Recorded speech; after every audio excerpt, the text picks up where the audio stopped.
Dia mengatakan, kan tidak ada tertulis di dalam akad transaksinya ini akad hibah antara para peserta. Kan nggak ada.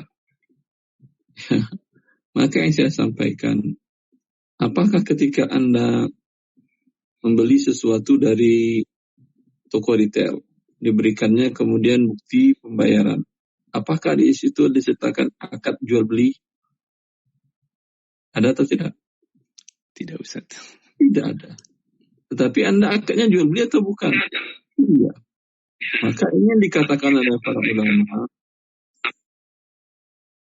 ini yang dijelaskan oleh para ulama, al-ibratu fil uqudi bil haqa'iqi wal ma'ani la bil alfadhi wal mabani. Yang dilihat dalam akad adalah hakikat dan maknanya, spiritnya, ruhnya, bukan dari lafal dan judulnya. Ya, seseorang menyerahkan uang kepada A, menyerahkan uang kepada B. Ini akadnya banyak, ya, dan itu tidak dipengaruhi oleh lafalnya, oleh judulnya. Yang penting apa konsekuensinya. Kalau dia menyerahkan uang 1 juta, kemudian kata dia, ya semoga Allah memudahkan hidupmu. Saya lihat kamu dalam kondisi susah. Ini berarti wajib ganti atau tidak? Tidak, Ustaz. Ini maksudnya apa? Sedekah, hibah, atau pinjam, atau investasi?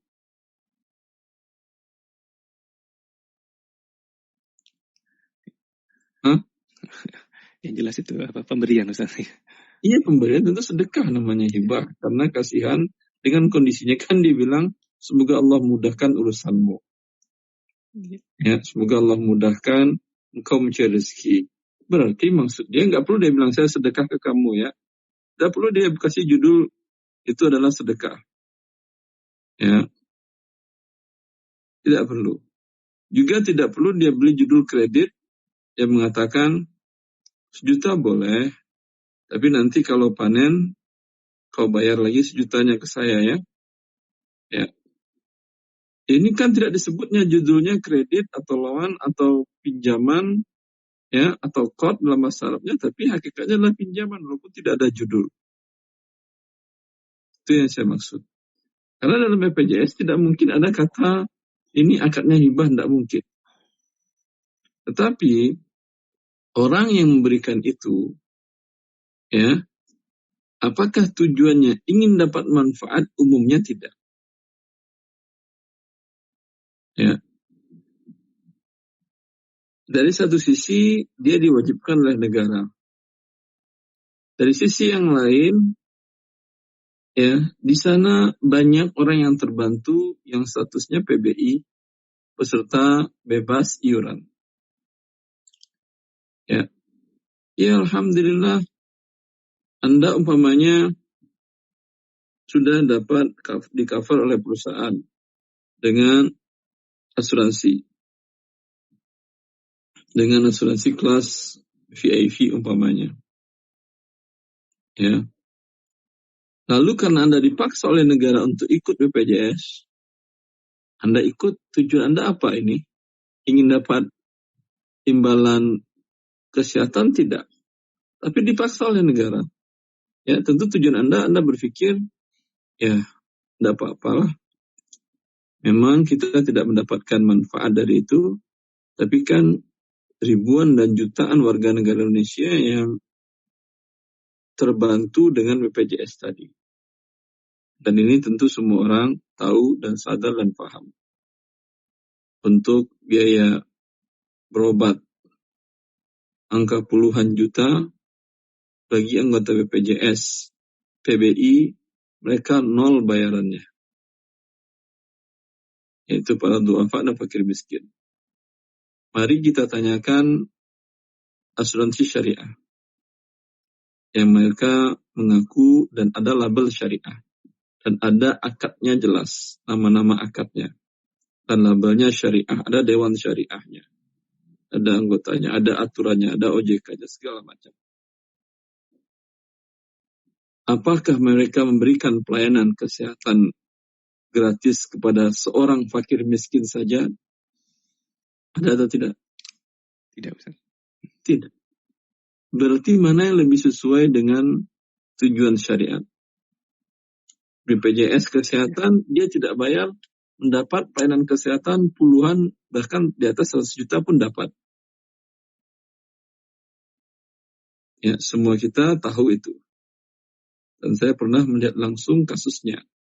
Di mana ketika Allah memberikan cobaan sakit, kemudian berobat di rumah sakit RSCM, di satu kamar tersebut ada beberapa kaum muslimin yang akan mendapat terapi yang sama. Mereka mengatakan, kami ke BPJS tidak bayar 1% pun, 1 sen pun juga. Yang kebetulan saya, qadarullah di waktu itu, karena kondisi harus dengan jalan yang lebih cepat, sehingga tidak disarankan untuk memakai BPJS. Itu banyak diskon yang diberikan oleh pihak tim dokter yang menanganinya. Alhamdulillah, jazakallah khair, beliau sangat membantu sekali. Ada tim dokternya, kepala tim, dan dengan dokter yang bertindak langsung, profesor dengan dokter. Beliau mengatakan, Ustaz jangan pikirkan fee kami. Yang penting Ustaz sehat. Semoga Allah balas kebaikan mereka. Itu pun artinya saya hanya membayar biaya rumah sakit. Dokter yang bertindak dan posisinya S3 dengan profesor kepala tim, itu mereka tidak menuliskan biaya. Itu pun di atas ratusan juta. Dan bukan kelas VIP, bukan. Kelas biasa sama dengan yang kelasnya para duafa yang tidak berbayar tadi. Itu bermanfaat nggak? Jumlahnya banyak mereka itu. Bukan 1-2 orang. Dan ini tidak ada di asuransi yang murni syariah itu. Kalau Anda pikir, mana yang lebih syariah dari sisi ini ya? Bukan dari sisi akad. Dari sisi ini, mana yang lebih syariah? BPJS, Ustaz. BPJS. Ya. Jadi walaupun Anda umpamanya tidak ingin memanfaatkan jasa kesehatan BPJS, tetapi Anda dipaksa oleh negara, mungkin karena punya usaha, atau punya karyawan, atau satu dan lain halnya, Anda ikut. Niatkan membantu para duafa tadi. Ya, dengan iuran yang Anda bayar, niatkan membantu mereka. Ya. Dan itu pun sering, wallahu a'lam, masalah manajemen, masalah mismanajemen segala macam, dan itu pun realnya, dananya pun masih kurang. Negara masih nombok. Ya, maka tidak ada ruginya. Ini lebih sesuai dengan spirit atau ruh dari makna syariah, di mana agama Islam sangat menganjurkan seorang manusia membantu manusia yang lainnya. Salah seorang Ka'ab al-Ahbar, ketika dia Yahudi, pemimpin Yahudi, pendeta Yahudi. Ketika Rasulullah SAW baru sampai di Madinah, belum lagi masuk ke kota Mekah, beliau langsung mengucapkan sabdanya, dan sabdanya itu dihafal oleh pendeta ini sampai dia masuk Islam masih ingat juga.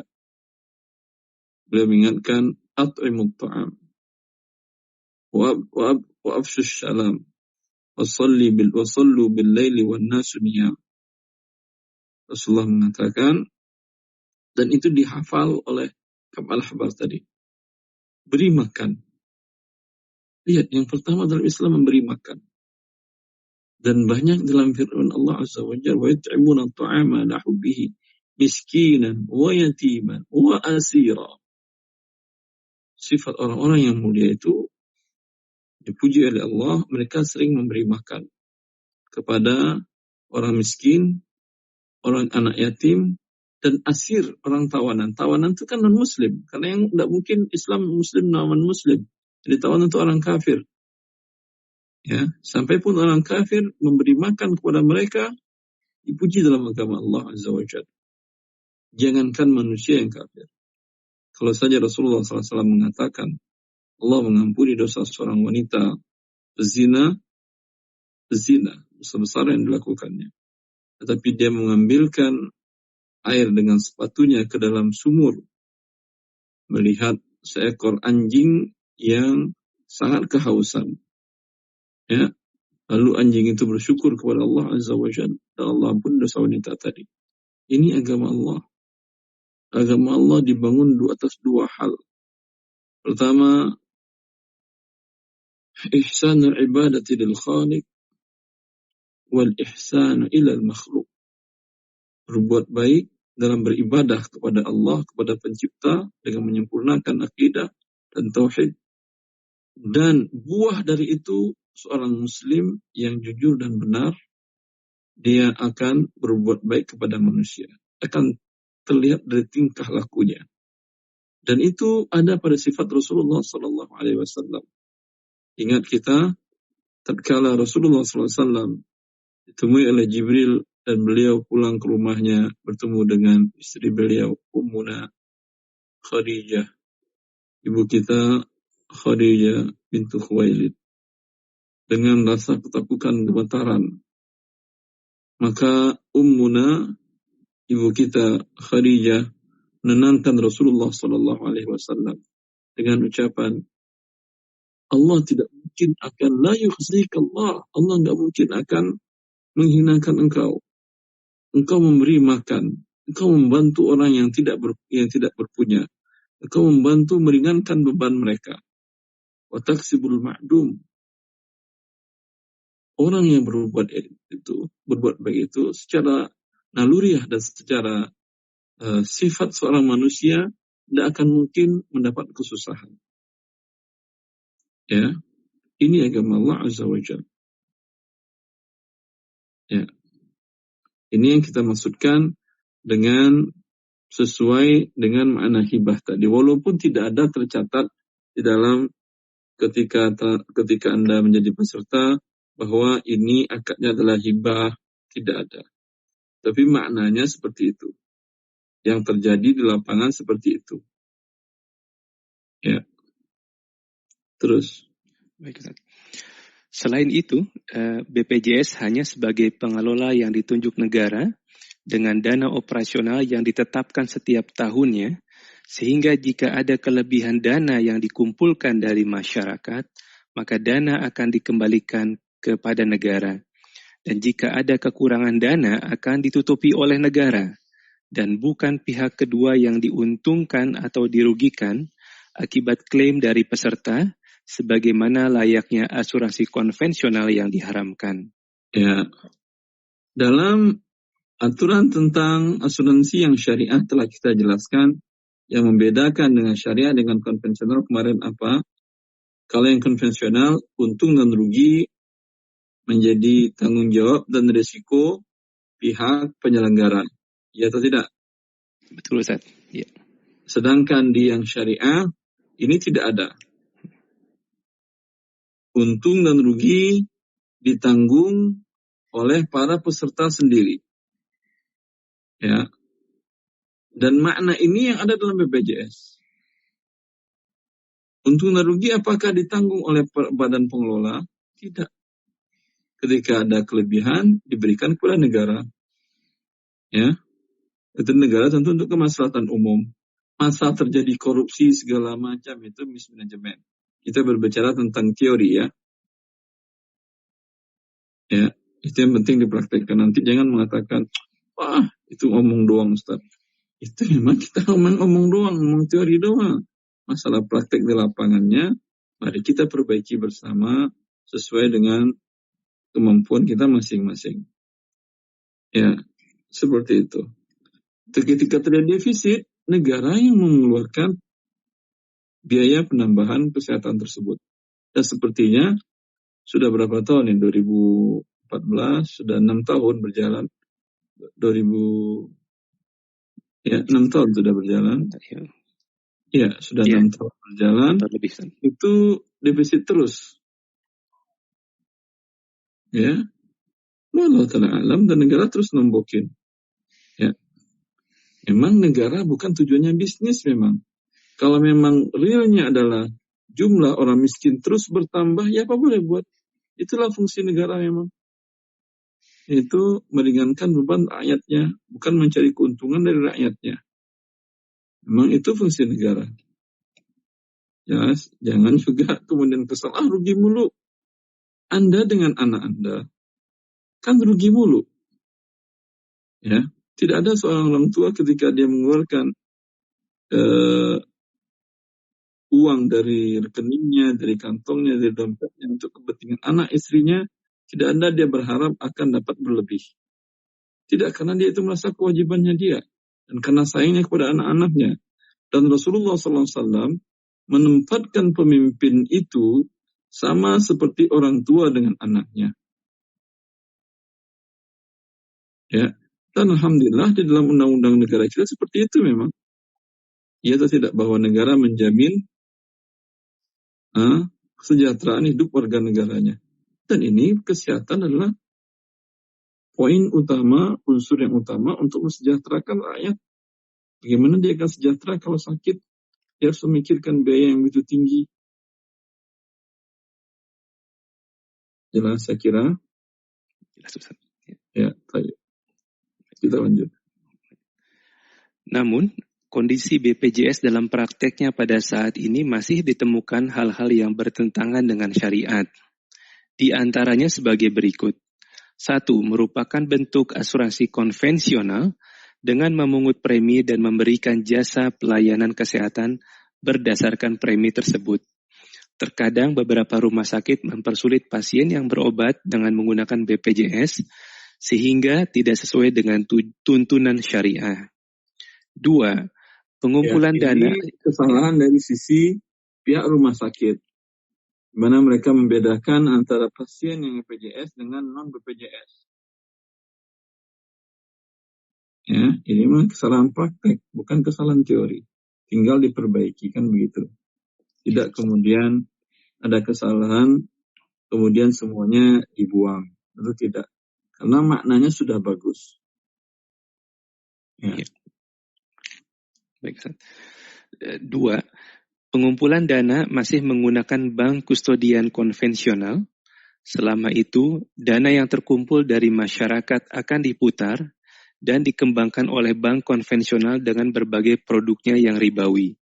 Tentunya hal ini termasuk tolong-menolong dalam pengembangan riba. Ya. 3. Bagian dari itu, tetapi saya katakan tadi, kekurangan tentu tinggal diperbaiki, disuarakanlah oleh kaum muslimin yang mayoritas penduduk dari negara Indonesia untuk diperbaiki yang salahnya. Kan kemudian semuanya dibuang. Terus. 3. Sistem pembayaran dari BPJS kepada rumah sakit, klinik, dan praktek dokter dengan cara kapitasi yang mengandung unsur gharori tingkat tinggi, di mana BPJS mematok nominal tertentu untuk rumah sakit. Baik pasien berobat ke rumah sakit yang ditunjuk banyak jumlahnya ataupun sedikit. Andai pemegang BPJS yang berobat ke rumah sakit tersebut berjumlah banyak, dapat dipastikan rumah sakit tersebut akan mengalami kerugian dan sebaliknya. Ya, sehingga agar untung bagaimana usaha rumah sakit dikurangi yang berobat kepada dia dengan memberikan alasan-alasan satu dan lain hal. Walhasil ini kesalahan praktek. Dan ini bisa diperbaiki, diperkecil gharornya dengan seperti menerapkan kelas rumah sakit kelas A, kelas B, dan kelas C. Pihak BPJS memberikan mematok nominal sekian. Ya. Baik.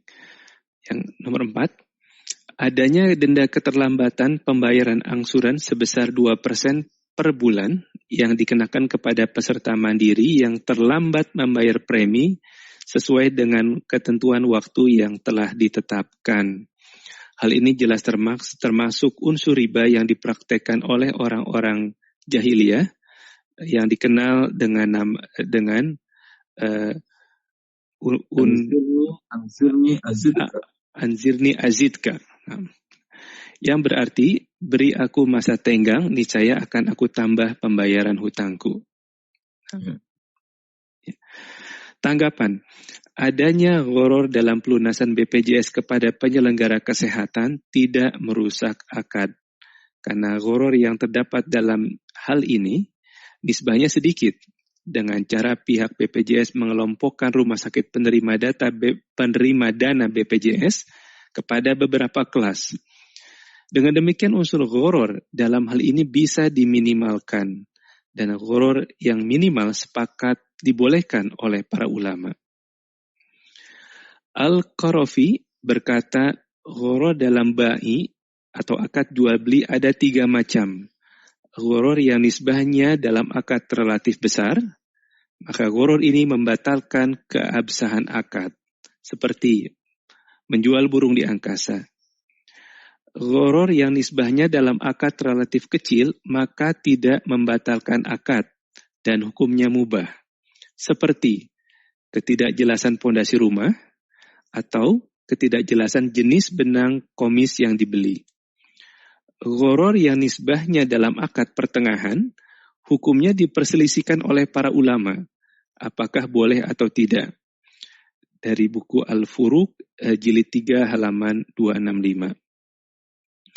Wallahu a'lam, sepertinya gharar yang terdapat pada pembayaran BPJS atas pelayanan yang diberikan rumah sakit kepada peserta BPJS dengan sistem kapitasi termasuk dalam gharar yang sedikit.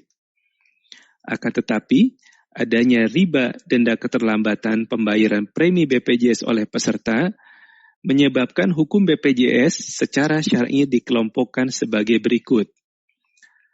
1. Peserta bantuan iuran atau PBI yang dikhususkan untuk orang miskin.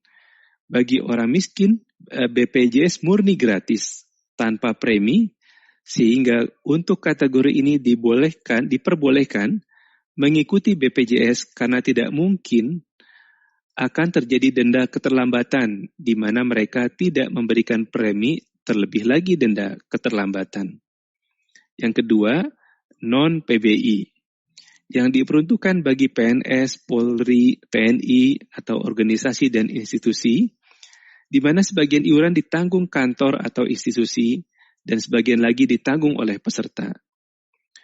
Bagi peserta yang preminya tidak dipotong dari gaji, masih diperbolehkan mengikuti BPJS Kesehatan ini karena tidak mungkin terjadi denda keterlambatan, atau jika terjadi bukan menjadi tanggung jawab peserta, melainkan menjadi risiko instansi atau perusahaan. Dan akad keikutsertaan adalah hibah dari perusahaan. Namun, jika iuran premi dipotong dari gaji, maka haram hukumnya mengikuti BPJS di mana denda keterlambatan akan ditanggung peserta. Pada saat itu yang terjadi adalah akad yang mengandung unsur riba. Berikutnya, peserta iuran mandiri yang tidak dibayarkan oleh negara maupun instansi. Maka bagi golongan ini haram hukumnya mengikuti BPJS selama masih ada aturan denda keterlambatan. Karena ini murni riba jahiliyah. Ya, itu secara garis besarnya sebelum ada ketentuan dari pihak negara diwajibkan kepada setiap warga negara untuk menjadi peserta BPJS Kesehatan. Setelah undang-undang itu keluar, tentu tidak ada lagi pilihan, melainkan harus ikut. Ya, silakan lanjutkan. Dalam kondisi di mana pemerintah mewajibkan seluruh warga negara untuk mengikuti BPJS, dan jika seorang warga negara tidak mengikutinya, maka hak-haknya sebagai warga negara tidak akan dipenuhi oleh negara, seperti tidak akan mendapat pelayanan publik, maka pada saat itu tidak mengapa seorang warga negara menjadi peserta BPJS karena terpaksa. Sekalipun dia peserta golongan 3, yaitu peserta iuran mandiri. Dalam hal ini, hukum menjadi peserta BPJS sama dengan membayar asuransi jiwa yang sudah termasuk ke dalam harga tiket pesawat dan transportasi massal lainnya yang tidak dapat dielakkan. Akan tetapi ketika terjadi risiko yang dipertanggungkan dan pihak BPJS memberikan pelayanan kesehatan melalui rumah sakit yang bekerja sama dengan BPJS, maka tidak halal bagi anggota yang mampu menikmati fasilitas pelayanan kesehatan melebihi premi yang ia bayar karena akadnya mengandung gharar dan riba. Maka cara bertaubat dari dosa ini selain meminta ampunan Allah, juga dengan mengeluarkan selisih dari nominal premi yang dia bayar dengan pelayanan kesehatan yang dia dapatkan, lalu disedekahkan kepada fakir miskin. Bagi peserta yang memang tidak mampu dan penyakit yang dideritanya termasuk penyakit berbahaya, maka dia boleh menikmati pelayanan kesehatan melebihi premi yang dibayarnya. Karena riba dihalalkan bagi fakir miskin untuk menutupi kebutuhan pokoknya. Semoga pemerintah dapat menghapuskan persyaratan denda bagi peserta yang terlambat membayar premi dan mencari solusi lainnya. Seperti adanya penghentian keanggotaan jika tidak membayar premi selama 3 bulan untuk perusahaan atau 6 bulan untuk perorangan. Sudah cukup untuk membuat masyarakat lebih disiplin. Wallahu a'lam. Ya, ini saya contohkan dengan listrik pasca bayar yang mengandung unsur riba, di mana terlambat dikenakan pertambahan denda. Itu adalah riba. Dengan listrik prabayar yang tidak ada riba, di mana ketika terlambat padam. Mana yang lebih disiplin para pengguna listrik? Yang pakai riba atau non-riba? Yang prabayar Ustaz, yang non-riba. Yang non-riba lah. Iya, betul. Jelas. Berarti alasan riba itu adalah untuk kedisiplinan kan tidak semuanya benar.